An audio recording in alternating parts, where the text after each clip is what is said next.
we've introduced a new framework called a foundation portfolio and overlay those with opportunistic ideas.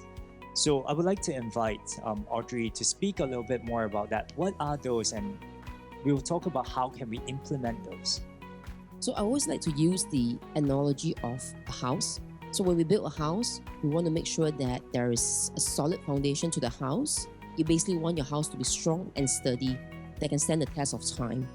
It means being widely diversified, because when you have a widely diversified foundation portfolio as your foundation, there are many different asset classes in it that can help you to weather any sort of different storms that may occur in the market, which is what we term as foundation portfolio, which we believe should be the starting point of every single investor's wealth journey.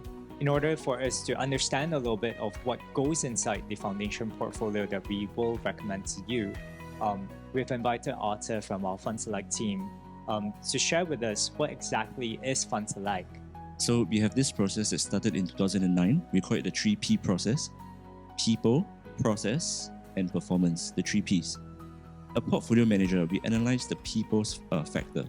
So we want to find funds that is managed by superior people. On the process side, it's the strategy. I think what we're looking for is repeatability. We're looking for consistency in the process. And the last one is actually the performance. And consequently, what you see is we pick funds that are superior in performance, people, and process within each asset class.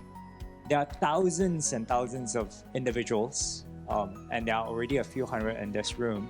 So when we say that we want to build a foundation portfolio, Trang, what do you think? We know that we have got 4 portfolios. How are these portfolios different, and who's suitable to invest in each of them?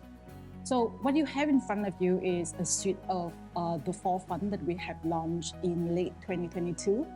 Of course, everyone have a very diverse needs and profile and circumstances. But basically, we're looking at 2 key investment objectives most of the client would like to have. One is to have income, a stable stream of income. The other one is to grow your wealth aggressively or less aggressively, depending on your risk tolerance. Thank you very much, Trang. I'd like to do a quick recap. So a proper asset allocation is essential. So you want to start with that for your foundation portfolio if you intend to invest for the long run. Now, the foundation portfolio is meant to help you compound your returns over time in a stable manner. It's prudent to relook at what are the opportunities that the markets offer us. And as I mentioned earlier, our private bank mandate started way back in 2001. Because this was a private bank mandate, we weren't able to offer this to our priority clients previously. And that's the reason why we've decided to onboard this mandate in the form of a fund in the country so that we can help our priority clients manage their wealth for the longer term.